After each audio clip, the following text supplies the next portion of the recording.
Keep on saying, yes, I can, and every day is better than before. Chapter 6. Things that make you go, Things that make you go, Things that make you go, What do all of the American reformers that we've studied have in common? At first, you might think not much. They were men and women, young and old, fighting for various reforms, temperance, education, better care for the mentally ill, the abolition of slavery, women's rights. So what do all those different movements and people have in common? Think back one last time to life in the Middle Ages as a serf. Would you really have much reason for hope that your life could get much better? Hey, Mr. Turco, I know you're just trying to teach the lesson, but could you do me a favor and quit reminding me how bad it is as a serf? I mean, I'm already living in a one-room house with the chickens and the pigs and the goats and whatnot, so how about you lay off us serfs for a while, eh? All of the reformers we've studied believed a better life for Americans was possible because there was freedom in the country to pursue happiness, life, liberty, and the pursuit of happiness as an unalienable right. And even if not every single person in America experienced the same degree of freedom, people believed there was a chance that they could gain more freedom. First, you'll learn about the Seneca Falls Convention. It featured Lucretia Mott and Elizabeth Cady Stanton. They met in London at a big convention focused on abolishing slavery, but they were upset by the fact that they were allowed to listen and learn, but not allowed to speak, like we learned in the last chapter. So they agreed then and there to work together to fight for women's rights by organizing their own convention on this issue. And that convention was called the Seneca Falls Convention. Stanton drafted a Declaration of Sentiments, and she borrowed language from the Declaration of Independence. She said, all men and women are created equal. Stanton was eager to call for giving the right to vote to women. But Mott suggested she should go slowly because for many it was such a new and bold idea that it was hard to take seriously. If it was a race for voting rights, Stanton wanted to get off to a fast start.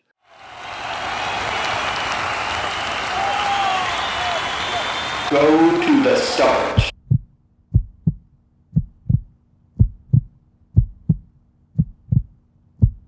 Ready?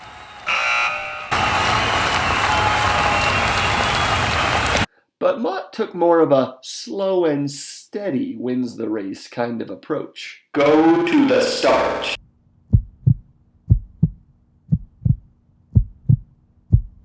Ready?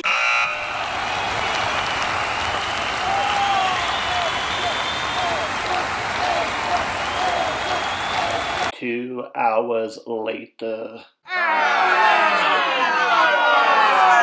4 more hours later.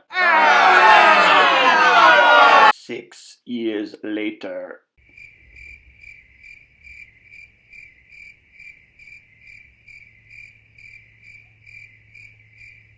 Eventually, though, Mott did agree with Stanton. Before moving on to the second half of our lesson, we'd like to pause a moment here and say a quick thank you to our sponsor, Pet Typers Plus. Tired from all that typing on Google Classroom? Yeah!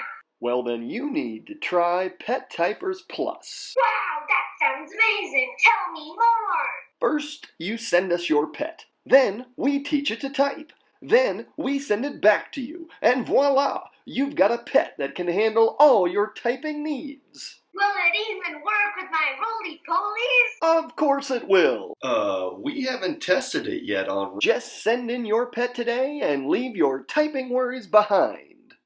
Results may vary. Some pets are better at typing than others. Not all pets are great spellers. Please check pet spelling before submitting any school assignments on Google Classroom.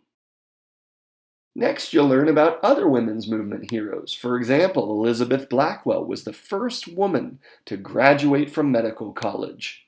And Sojourner Truth, a former enslaved worker, gave a very, very famous American speech titled, "Ain't I a Woman?"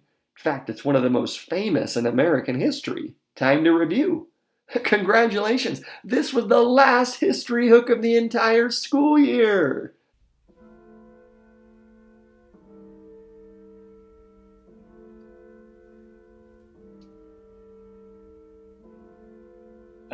Mr. Turco, you doing okay?